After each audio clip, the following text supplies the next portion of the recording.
Hello, I'm Anand Naidu and welcome to CGTN's Global Action Initiative 2022, focusing on sustainability. We learned this year that the global population has now reached 8 billion people, and that number is about to get much bigger. So how we approach major sustainability challenges in the years ahead is critical.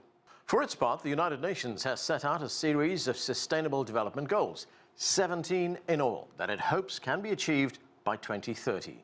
The UN says they are an urgent call to action. They address important sustainable issues, including ending poverty and hunger.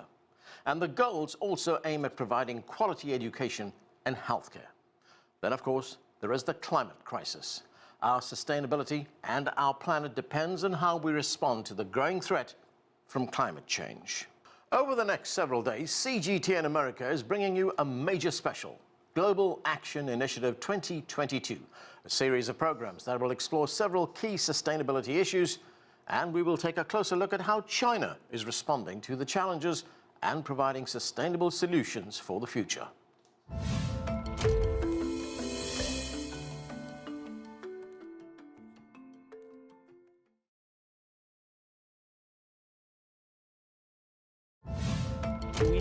You will hear from the Secretary General of the United Nations, the Deputy Secretary General of the UN, the Permanent Representative of China to the United Nations, the President of Ecuador, the President of Guyana, a former President of Iceland, Egypt's Minister of Environment, the Executive Director of UN Habitat, the Managing Director of the International Monetary Fund, and a World Bank Managing Director, all coming up.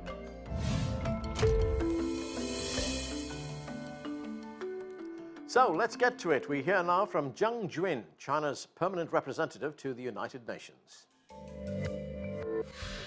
Ladies and gentlemen, dear friends, as we speak, the world is confronted with accelerated changes unseen in a century and a protracted pandemic.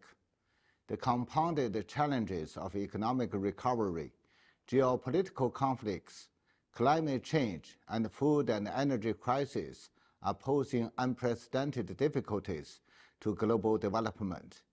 The world has once again reached a crossroads. As the largest developing country, China knows full well the importance of development and has made tremendous efforts in this regard. We have scored great achievements one after another and contributed significantly to the common development of the world. Not long ago, the CPC successfully held its 20th National Congress. On its new journey, China will firmly pursue peaceful development and advance Chinese modernization on all fronts. This will provide more opportunities for the world, inject a stronger impetus into international cooperation, and further contribute to the progress of humanity. China's development is centered upon the people. For China, the realization of people's aspiration for a better life has always been the fundamental purpose and the goal of its development. China's development is for the people and by the people, and its fruits shared among the people. China has achieved a great victory against poverty. We have brought about a historic resolution to resolute poverty that has plagued the nation for thousands of years. We have realized the SDG on poverty reduction 10 years ahead of schedule and contributed more than 70% to global poverty reduction. China will achieve modernization through its own path for the over 1.4 billion population. This will promote common prosperity for all its people and coordinate material and cultural ethical advancement. In doing so, China will create another miracle in the history of human development. China's development is aimed at high quality. High-quality development is the priority task for China in fully building a modern socialist country. we will continue to pursue innovative, coordinated, green, open, and shared development. We will accelerate the building of a new development paradigm with domestic circulation as the mainstay and the domestic and international circulations reinforcing each other. And we will work hard for better quality, higher efficiency, and more robust drivers of growth through reform. With high-quality development also comes high-quality opening up. At the G20 Summit and APEC Economic Leaders Meeting held in Bali and Bangkok, President Xi Jinping made a solemn promise to the world that China will pursue opening up at an even higher level and provide greater opportunities for the world through its huge market. China will continue to work toward joining the CPTPP and other free trade arrangements.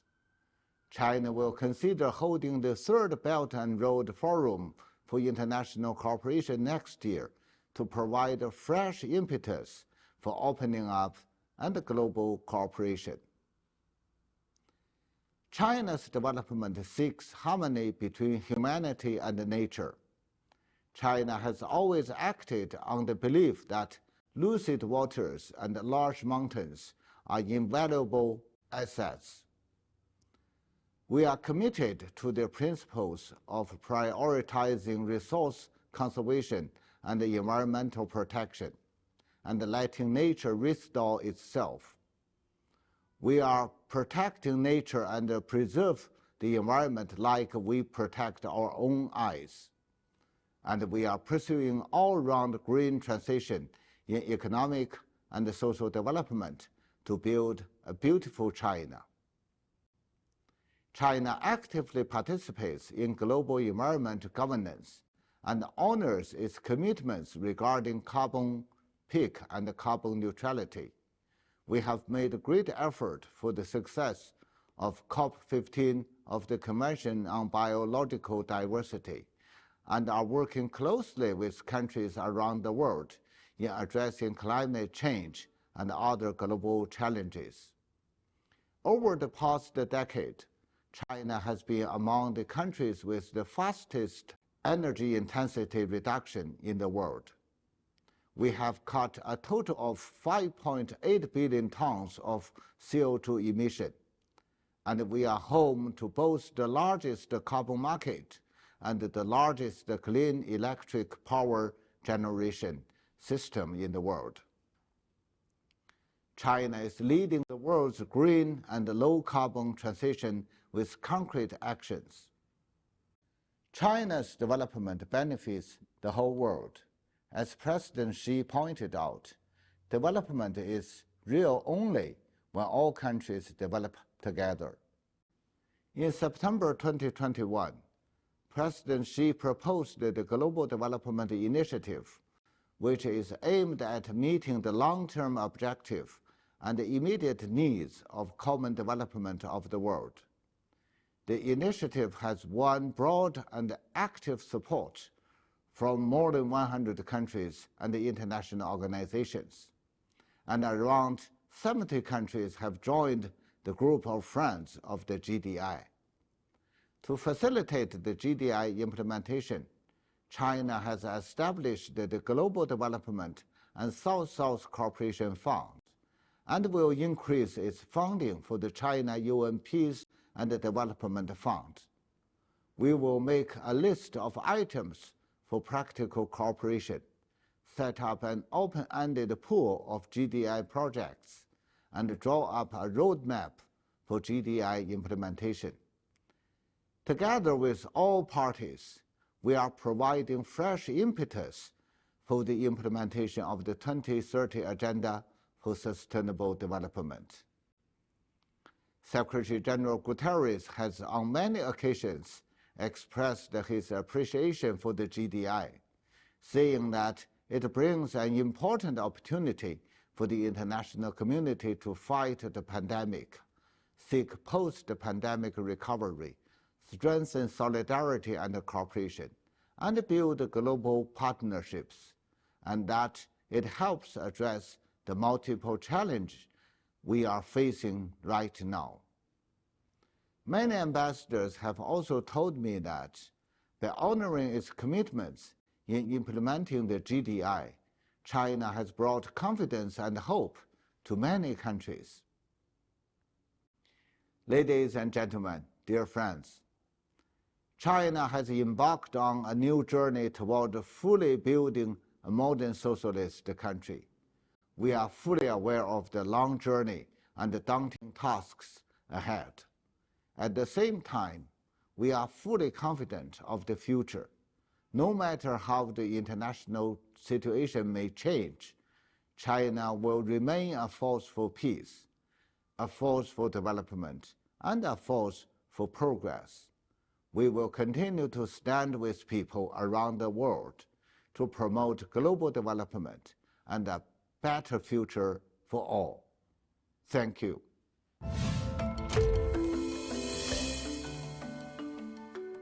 Next, we turn to Latin America and the president of Guyana, Mohamed Irfan Ali. He stresses the importance of sustainable development in tackling issues like poverty and inequality. Thank you very much, and I want to congratulate the network on this initiative. Sustainability, perhaps, covers all that you did in the last 2 years. We cannot speak about sustainability if we don't address issues of poverty, issues of climate change, issues of democracy, governance, and the general way in which we create the balance in the development process of the world. And I say the world because there is great imbalance, there is great disparity and inequality that sustainable development must be able to address. The disparity in income, the disparity in the number of persons going to bed hungry, more than 1 billion people globally, those who have access to clean water or water from a safe environment. So sustainable development capsules all of these issues.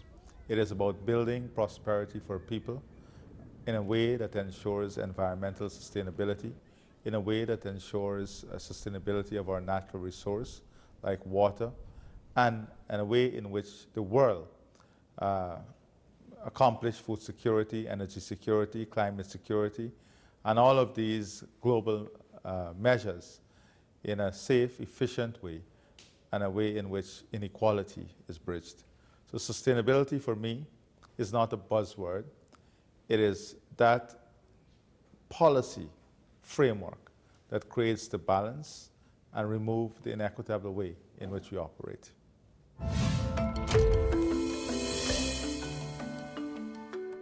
The president of Ecuador, Guillermo Lasso, also offered his thoughts on sustainability. This is a very important word in the world we live in today in order to reach development. A sustainable development that recognizes the reality and the necessity of preserving our environment. A sustainable development that leads us to a fairer society while following those social rules that will help us work on a development more harmonic and sustainable with the planet, the society, and with the working class.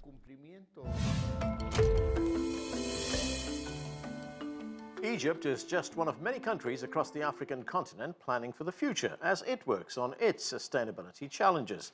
It hosted the COP27 climate conference in November. Here's Egypt's Minister of Environment, Yasmin Fouad.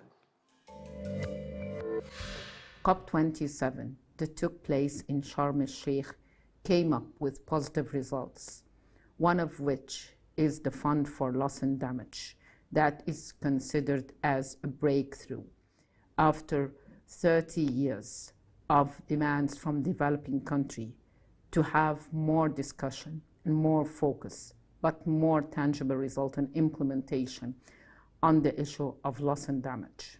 As COP27 was called the COP for implementation, it meant to provide a legacy where all stakeholders will be working together for implementation to face the adverse impact of climate change.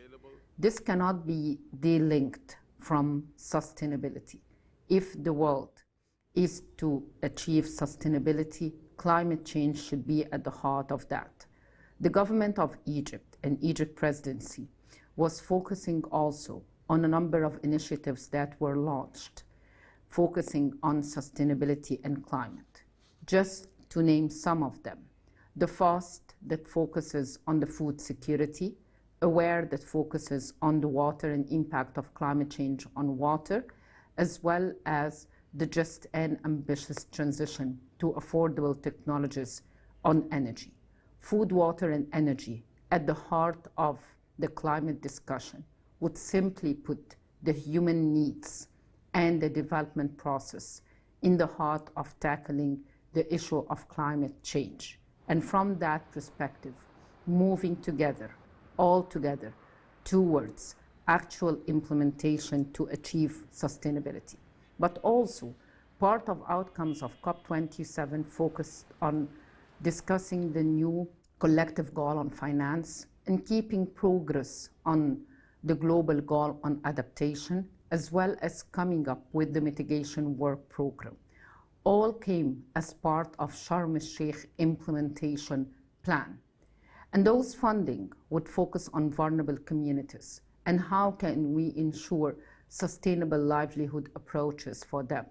But as we are now almost ahead of the high-level segment for the COP15 on biodiversity, it's important to show that Egypt has focused on linking biodiversity and climate as one of the thematic days, but also to look further on how best can we benefit our people and our planet by launching the initiative of the nature-based solutions that simply focuses on solutions for vulnerable people living around the coastal areas. We look forward to a successful results for COP15, results that put climate at the heart of the discussion of biodiversity, exactly like the climate has put biodiversity in the middle of the discussion of the climate. It is all linked. Global environmental challenges hit hard every single part of the world and is hindering the process of reaching sustainability. We hope that the result of the discussions of the global action for 2022 for sustainability initiative would result in meaningful solutions that would help our people and the future generation to cross together and together only to save the one and only planet, which is our planet Earth.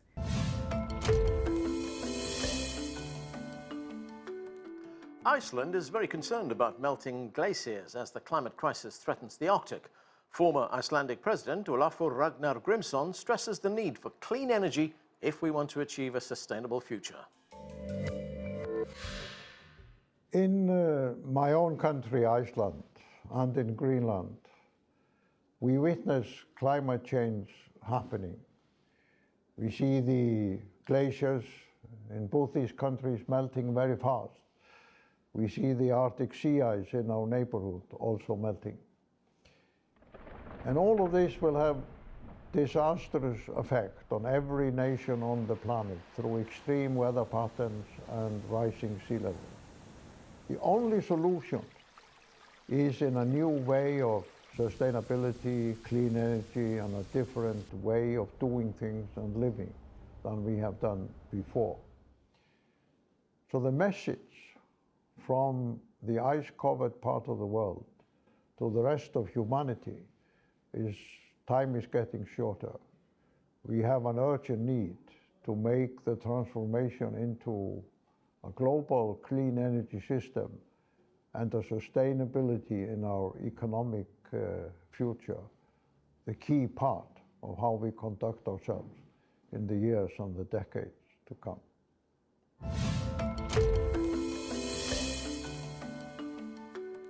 Next, the Executive Director of the United Nations Human Settlements Programme, Maimouna Mohd Sharif. She addresses the rapid growth in urbanization and the need for sustainable urban planning.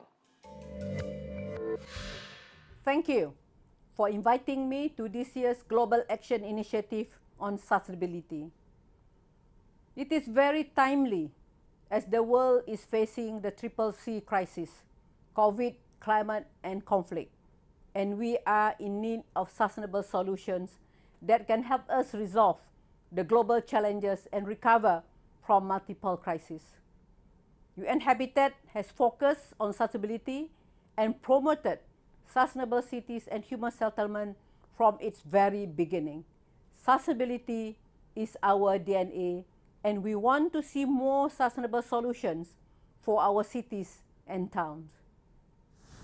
Our world is rapidly urbanizing. More than half of the world population live in cities. By 2030, almost 70% will move to cities and urban areas. Unplanned cities, urban sprawl, and overpopulation will only create more problems. Poverty, inequality, diseases, and conflicts will multiply. Sustainable urban planning and sustainable urbanization are the means and the tools which we can use to reverse the tide. Now, more than ever, cities and towns need sustainable solutions to close the gap of growing inequalities and vulnerabilities that plague our communities. We have the roadmap and the how of sustainable urbanization, the new urban agenda that was adopted in 2016 in Quito, the 2030 Sustainable Development Agenda, and the commitments under the Paris Agreement. Now is the time to implement them. I'm calling upon world leaders and city managers to take urgent action to implement the new urban agenda, and we do not have much time left.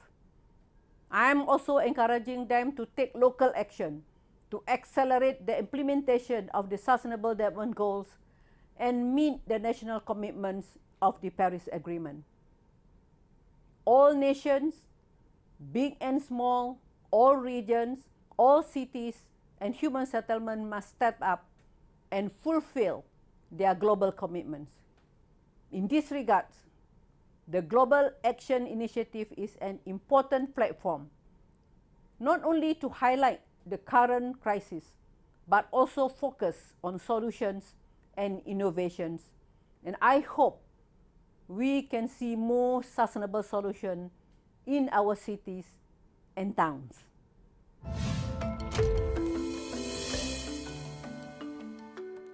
And now let's hear from the World Bank's Managing Director of Development Policy and Partnerships, Marie-Elke Pangestu. I'm pleased to participate in this year's Global Action Initiative on Sustainable Development. We meet at a time when the world is grappling with multiple overlapping crises. Global growth prospects are deteriorating, risk of a global recession is rising, and we are in for a protracted period of weakness, hurting emerging market and developing economies. Countries are also facing high inflation, burden of higher interest rates and debt, and shortage of energy, fertilizers, and food, accentuated by the war in Ukraine. Progress in poverty reduction has stalled, exacerbating global inequality. The scarring of human capital in developing countries caused by the COVID-19 pandemic may lead to productivity losses in the future and further diminish growth prospects. Climate change, including biodiversity losses, has a large and disproportionate impact on poor, vulnerable countries, posing a major threat of development if unaddressed. These multiple crises threaten to undo decades of development and is a crisis facing sustainable development, which will require an urgent response from all of us. The World Bank with various partners have acted with urgency, supporting developing countries with data, analytics, and policy advice and search financing to help them respond to the multiple crises and navigate recovery.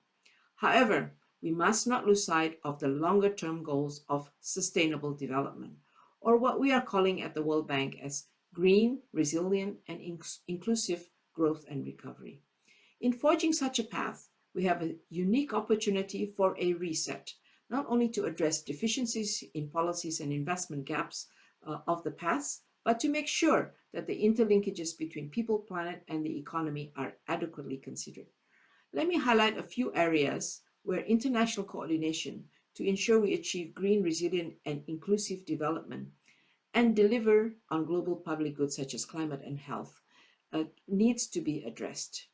First, it's clear that climate change poses a major threat to development. The climate crisis affects all countries, but it does not affect them equally. Tackling climate and development challenges together, not as trade-offs, is a key tenet of the World Bank Group's Climate Change Action Plan. Countries need to be supported to ensure a reduction in greenhouse gas emissions and adaptation are compatible with economic growth and countries' development goals. And this can be done if key conditions are met. That is, well-designed policies and reforms, strong participation of the private sector, adequate international support, including concessional financing, and appropriate complementary measures to manage unavoidable trade-offs, protect poor people's consumptions, and facilitate just transition. Now more than ever, international cooperation and joint action are critical to address the changing needs facing sustainable development, including the need for an increased focus on global public goods. At the World Bank, we are reviewing how to evolve to ensure green, resilient, and inclusive development amidst these multiple challenges. We are reviewing how to clarify and expand our mission to incorporate global public goods such as climate more explicitly and emphasize the importance of sustainability and resilience. And we are reviewing both our operational and financial models to be able to do more. In conclusion, we must take a whole of government, whole of economy, and whole of society approach, supported by international coordination and financing, to support green, resilient, and inclusive development, so that future generations can thrive.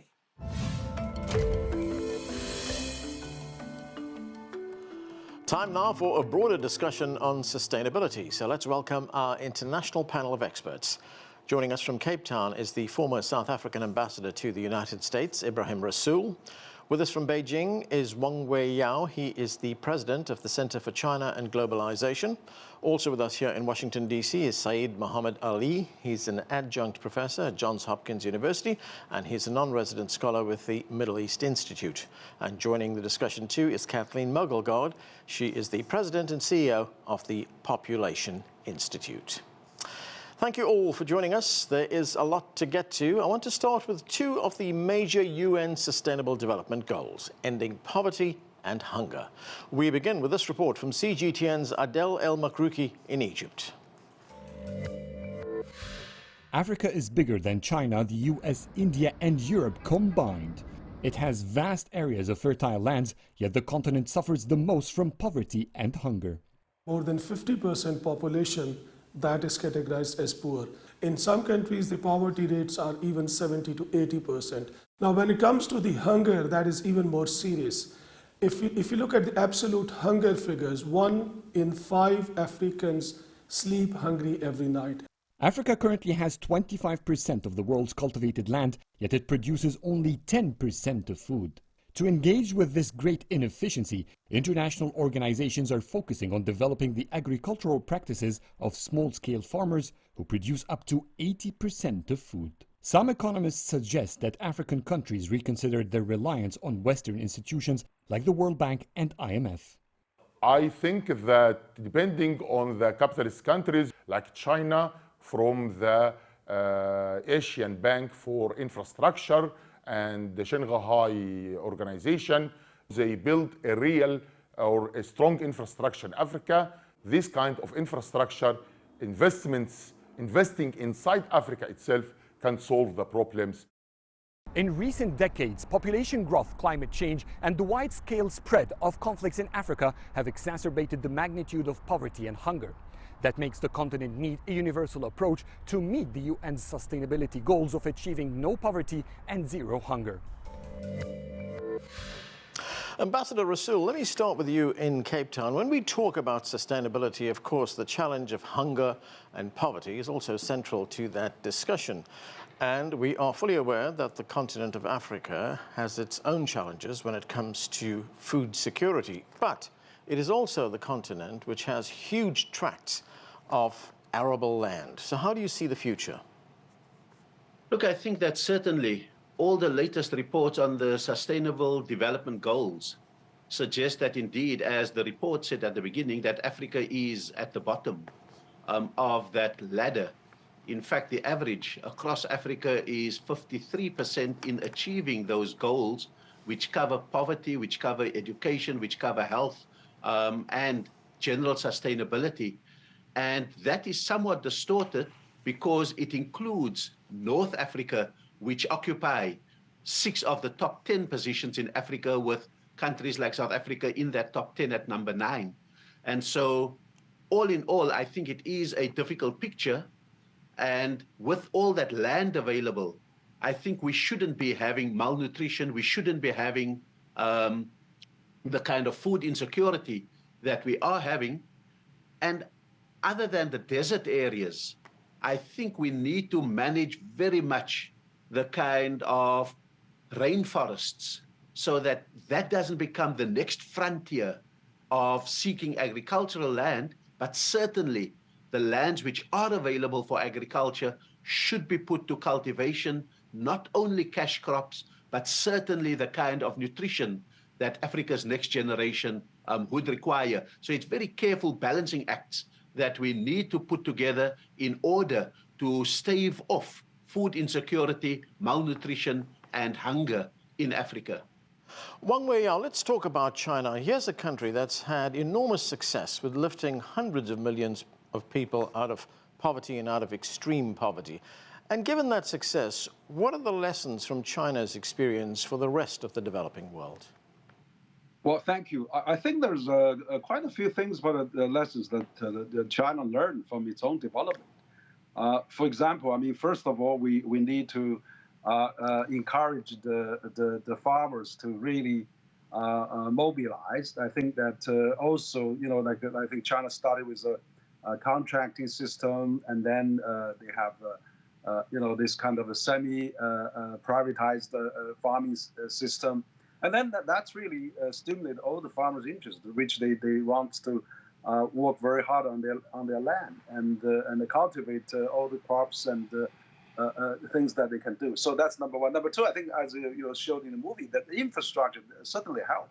That the infrastructure, anywhere you go, you know, there's a famous saying in China is that if you want to be rich, build the roads first. So that's really how things started. You know, now all the villages, all the townships are connected by highways, sometimes a super highway. So that's very good. And also anywhere you go, it's a few hours by speed train now in China. So I think that's enormous connectivity also helps a lot. And thirdly, I think now the digital economy also helps now. You see the live streaming, you know, the farmers now, they can use their mobile phone and then really selling the food, so you know, product that out of digital live streaming to the cities. That's also helps. And then thirdly, finally, I think there's a lot of there's hybrid factors there. There's a private sectors in China, so they encourage townships in rural areas. So that really brings a lot of cash and a lot of people. And then also this foreign investment. Of course, a lot of people from rural area actually working in a factory, and then that helps to earn the cash back home to help. And then thirdly, I think also the SOE in China. I mean, that's also, they have to really manage the social responsibility. They have to provide all the lower rates and all the efficiency. So I think all those combined. I mean, of course, trade and investment helps, education and modern farming and you name it. There's a number of things combined, and with, of course, a strong government initiative to have objectives set and with very concerted efforts of all levels to really make those things happen. Kathleen Mogelgaard, when we look at the world right now, we see that the global population has just reached 8 billion people. Of course, that's going to mean a greater demand for space. It's going to mean greater consumption. What does all of that mean for sustainability? Well, ongoing rapid population growth creates many challenges for the achievement of the sustainable development goals. And pertinent to the conversation that we're just having about food security in Africa, This is one that I think raises a lot of concerns. Some of the countries that are experiencing the most rapid rates of population growth are already food insecure countries in Africa. So thinking about the kinds of investments that we can be making today that enhance the rights and opportunities and services for people in ways that will put the brakes on population growth is something that would be a really worthwhile investment for thinking about enhancing the prospects for greater sustainable development in the future. Now, the climate crisis and how we deal with it is another major sustainability issue. Pakistan was probably the country hardest hit by extreme weather in 2022. Let's just listen closely to some of the numbers in this report from CGTN's Daniel Khan in Islamabad. At the peak of the floods, 1/3 of Pakistan was underwater. Homes and livelihoods were destroyed. It's impacted 33 million people, which is, again, just for context, the amount of people in 3 medium-sized European countries. Just the loss and damage is $30 billion. The government says it will take more than $16 billion to restore the destroyed infrastructure. Our carbon footprint is less than 1%. So while we're on the front line of global impacts of warming, what's happening is that we are naturally now perturbed at other countries emitting and then continuing to emit. According to the Global Climate Risk Index, Pakistan was ranked among the top 10 most vulnerable countries impacted by disasters related to climate change over the past 2 decades. With widespread devastation and millions of people impacted by the floods, experts say the international community needs to step up and help Pakistan adapt to climate change-related events. Otherwise, the consequences of inaction or improper action could foster greater turmoil for Pakistan in the years to come. Daniel Khan, CGTN, Islamabad. Muhammad Ali, to what extent were these floods in Pakistan a warning to the country about the climate crisis that it would face in the future? And when we look at the devastation that those floods caused, what is the overall impact on efforts at sustainability in the country? Well, I mean, it certainly had, it's going to have a dampening effect, in terms of sustainability goals. Already the country was not doing too well on the Human Development Index. But Pakistan this year has been pushed down by 7 points. So alongside Afghanistan in the South Asian context, these are the 2 countries now which are, on the lowest bar of human development achievement. And in terms of health, education, economic prospects, I mean, multidimensional impacts. I think recently the World Bank has assessed that over 2% of GDP is, the dent on the GDP is going to be over 2%. I mean, the infrastructure damage really, and this is not the first time that this has happened. A decade or so ago, Pakistan also had very severe floods. There was a lot of infrastructure damage at that time as well. And of course, Pakistan cannot do much about the 150 years of global warming. It is certainly not amongst the largest emitters, not because of its own environmental conscientiousness, but because of its minuscule economic footprint, which by implication leads to a minuscule ecological footprint. However, it could have done a lot more in terms of climate proofing, and it should have been getting international support to do that as well.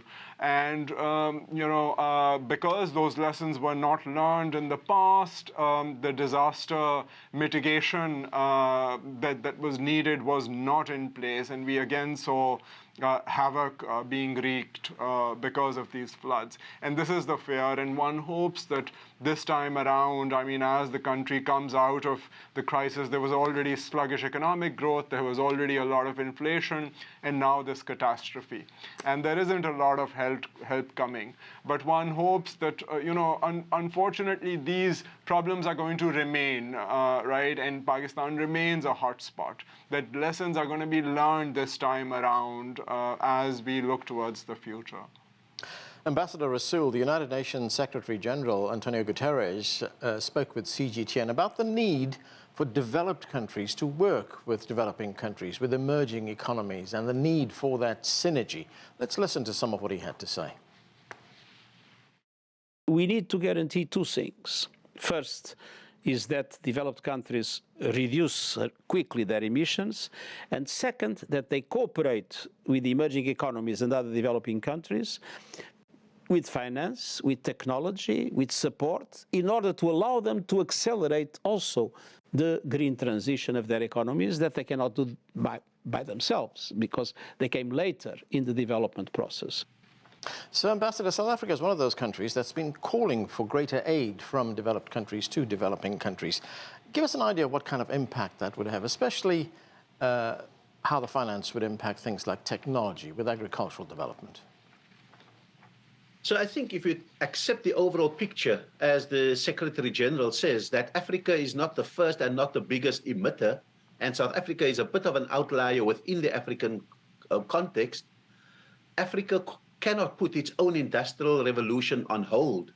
And so, if it often has to choose without assistance whether to pursue an industrial revolution using everything at its disposal, including fossil fuels, then Africa will become a big emitter.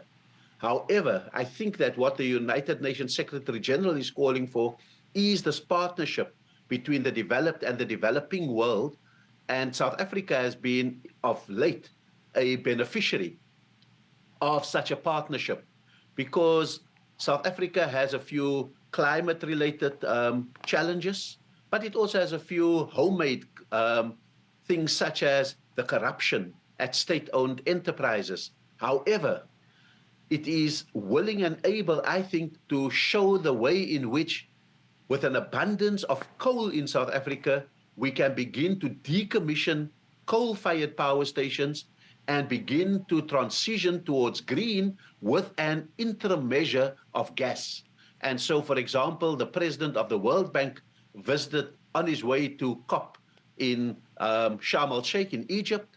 He visited one coal station that is being decommissioned at Komati, and that the $8.5 billion that have been identified for help as a first installment of that partnership that the Secretary General speaks about, how will that be transformed into an eventual green source of energy? So I think we're working on the nuts and bolts of how all of that can come together. And I think also that South Africa has also had early warnings, particularly here in Cape Town, of water shortages. And so in much the same way, a water-stressed province like around Cape Town would need the assistance, for example, for desalination, if we are not going to accelerate the process of desertification of the African continent, and particularly regions such as South Africa. So I think we are an ideal laboratory for testing the just transition from fossil fuels to green energy, and to bring about a new green economy that creates jobs, that invites new technologies, and that shows sustainable ways of managing a country and its economy. Wang Weiyao, during that interview with CGTN, the UN Secretary General Antonio Guterres also welcomed China's Global Development Initiative. He says he sees it as part of an effort to rescue the UN Sustainability Development Goals. How will that Chinese initiative help those efforts? Well, I think that China Global Development Initiative is actually very in conjunction with SDG 2030 agenda. Is really well supplementary, but also very supportive initiative for that global initiative. So basically, you see, China has actually, in the last number of years, has actually realized that you have to go green, you have to go sustainable, and that's why China now developed the largest and clean vehicle, EV market in the world, and accounts over half, of the world EV car production, and even more so now, selling that to the world and also everywhere in China. But also China now is the largest wind power producer and solar power producer and hydropower producer, counts almost like on the hydro and solar is probably 30% of the global total. So I think also the government determination on the carbon neutral before 2030 and carbon peak before 2030 and carbon neutral before 2060 is really a very strong action plan. I think the China, of course, is starting also with the Belt and Road Initiative, Global Development Initiative. It's really doing things in action. Like recently, it was the G20 happened in Asia, in ASEAN. We see China has actually opened a number of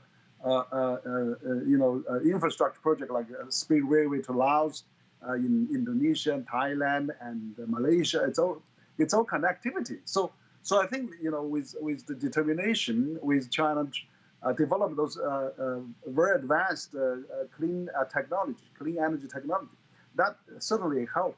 I think the global development initiative and also of course developing countries to achieve the 2030 agenda on the sustainable development and also go green. So I think the experiment in China and also the practice in China and also the government determination to achieve that. For example, by 2025, China will reduce 20% of its emission on carbon dioxide. So that's all those really good news that to hear to really benefiting the global development. Kathleen, we are seeing hundreds of millions of people around the world dealing with the climate crisis. People are on the move. And when you combine that with the rising population numbers, how much urgency should we be giving to the work around sustainability? We should be giving a great deal of urgency to these challenges around sustainability. And as you mentioned, increasingly people are on the move around the world as they deal with growing hardships, whether that's poverty and inequality or the increasing crisis that comes from the impacts of climate change. And what we're seeing right now is an overlaying of these trends in ways that will create additional challenges for sustainable development. The 60 countries, for example, that are rated most vulnerable to the negative impacts of climate change, in 2/3 of those countries, the population is experiencing growth rates that are more than twice the global average. So we're seeing this overlap of extensive exposure and vulnerability and sensitivity to climate change impacts, along with very rapidly growing populations. And this means that as time unfolds over the next couple of decades, we're going to see an escalating scale of human vulnerability to the impacts of climate change. More and more people will be on the move as they seek to find better lives for themselves and for their families. And this is something that we really need to be planning for and thinking about the kinds of investments we can be making now to ensure that people are able to live in safety and security and have greater resources to adapt to the negative impacts of climate change, while at the same time making those long-term investments that may also help us to put the brakes on rapid population growth by enhancing people's rights and opportunities, especially the rights and opportunities of women and girls. Mohammed Ali, we asked the director of the IMF about the challenge of investing in the green transition. She talked about it in the context of the conflict that's taking place in Ukraine, and this is what she had to say. Let's listen. I am convinced that what is happening today would only accelerate the green transition, because energy security is now an added factor in considerations of what directions economies take. So, Mohammed Ali, we are seeing now the West is actually reassessing where it gets its energy from. It wants to be less reliant on Russia for its energy. Do you think this could have the effect of accelerating the transition to green energy sources? I think generally there needs to be a realization that, and there has been, President Xi has spoken about it, President Biden, when he came in, has spoken about it, of weaning of fossil fuels. And I mean, that's a work in progress. And when the IMF talks about it, it means that this is not only happening in more industrialized countries, but then these are the kinds of policies that are being financed in the developing world. So I mean, if you look at Pakistan, big mega dam projects in Pakistan, in Egypt, and elsewhere around the world, funded by these international financial institutions. There is, I mean, there's a lot of politics going on around sort of fossil fuels and the Ukraine situation. When it came to Pakistan, I mean, Pakistan did want to go to Russia and obtain cheaper fossil fuel because it's been having a really tough time subsidizing fuel, and the fuel that it does have is of, when it comes to the fuel used for vehicles, is substandard, which then in turn triggers pollution. Lahore has become, in the winter months, one of the most polluted cities in the world, trading places with New Delhi, day to day during the smog season. So these are interrelated issues, and of course these are issues that impact the world globally, but we have to contextualize this. I mean, there are some countries with much heavier ecological footprints. So, I mean, if a country like Pakistan, for instance, even if it transitions entirely, to solar and other forms of greener energy, it's not going to make a dent globally. I mean, China, India, the US, and Europe, I mean, actually China and India are, amongst the leading emitters in the world, China in particular. But if you look at per capita emissions, some of the European countries have a more, are more polluting per capita. So generally, there needs to be this transition, but I mean, even if you look at US domestic politics, I mean, one wonders who's going to win the next presidential race, and then, where all this talk of going green is going to land up. So, these issues are still complicated. When it comes to BRI, there's been a realization of trying to green it, right, not export and invest in coal power. There has been a lot of investment in CPEC, in the China-Pakistan Economic Corridor, in some of those coal projects. So, so these are issues that are still being contended with as, as the impacts of climate change continue to aggravate. Okay, let's move now to another major UN Sustainability Development Goal, and that is providing quality education. Here's a short report from CGTN's Michelle Beguet in Colombia. Over the last decade, the government of Colombia has increased investments in the country's education system. But has it been enough?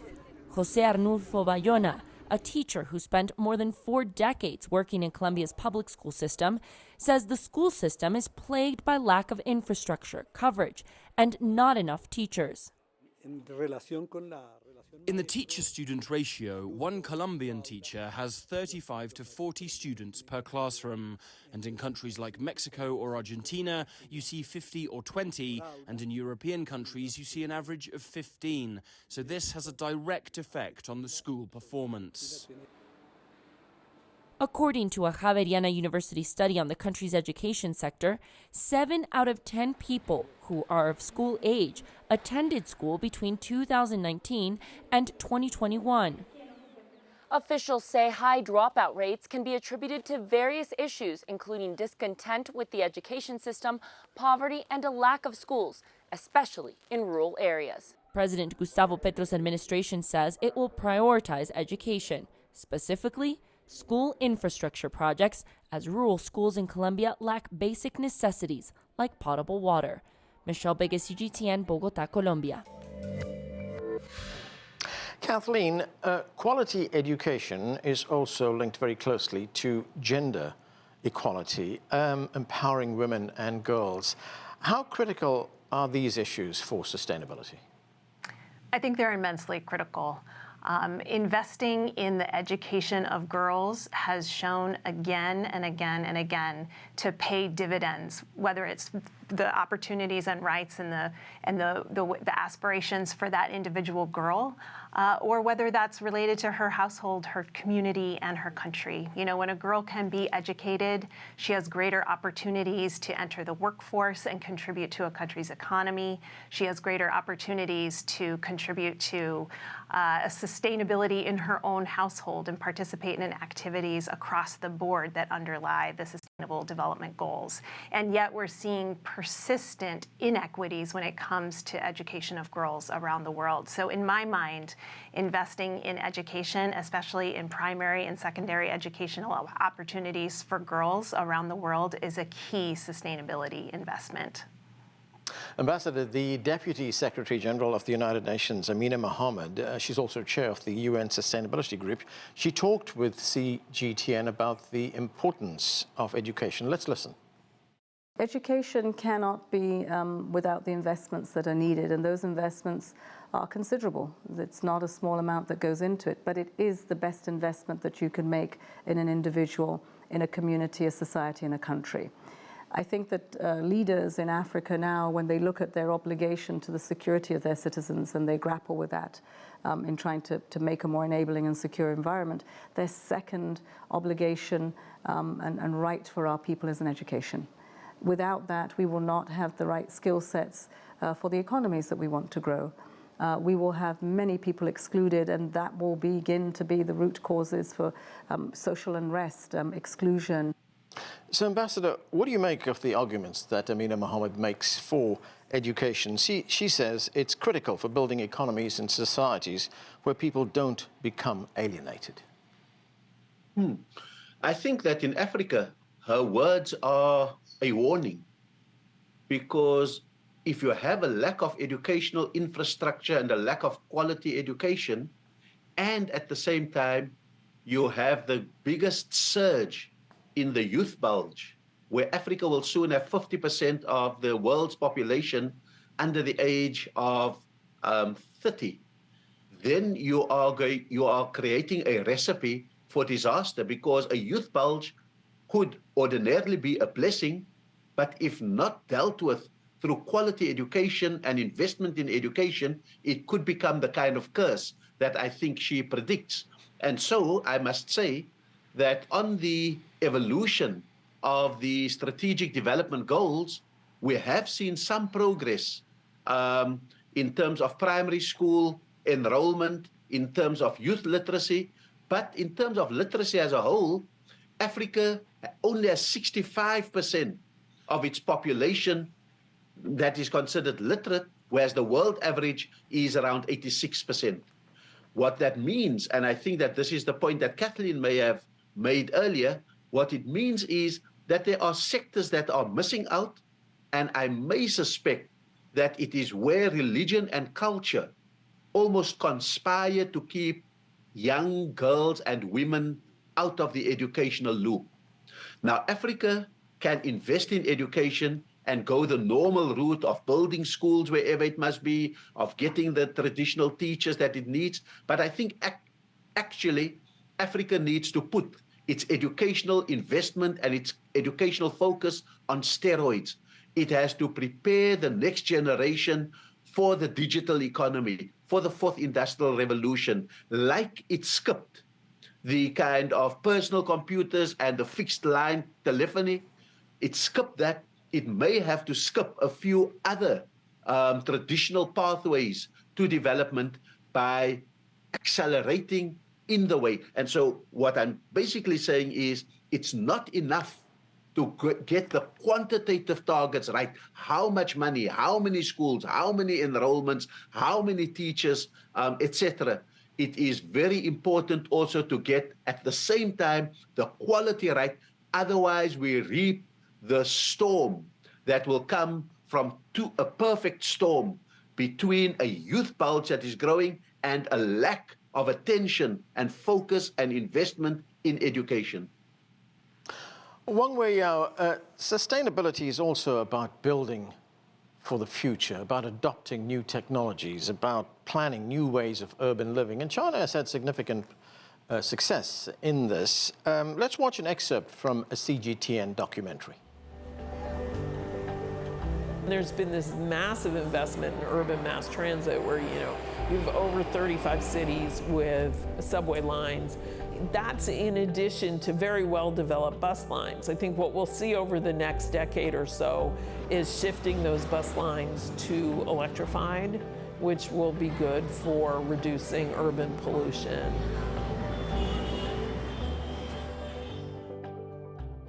So Wang Wei, briefly, if you can, how important is all of this as China forges ahead to become more sustainable? Well, I think there's quite a few things probably China has learned. First is I have to emphasize education. Traditionally, Chinese people attach great importance to the education, and that's where meritocracy comes from. You have to score well in your exam to really get you passed to the society. So that has been really doing. Second, I think the government has really attached great importance. It's mandatory that compulsory that 1 to 9 that is everywhere throughout the country, and so that's really another thing. And thirdly is that with now the digital, with the long-distance learning and all the training of the teachers, that's another thing that China is really attaches a lot of importance to. And finally, I think that also it's important that China is really pushing forward of this idea that you can't left no one behind. Elevating poverty means you have to also on the education side you have to really look after all the kids in the rural area and also urban areas. So I think that's really important to attach great importance to the education to really live to the people. So also the education system for the universities, vocational school. China has about 280 million people among its population have college degrees. So that's a huge talent pool for China. So I think as President Xi said, China has built the largest education system, largest social security system, and largest health system in China. So that's I think a good thing. It's all combined. And that's good for sustained development for the country. And that is where we are going to have to leave it. Thanks to all of you for being with us. It has been a fascinating discussion. We have much more to bring you during our week-long Global Action Initiative 2022 on sustainability. And for more of our GAI content, you can check out our website and scan the QR code.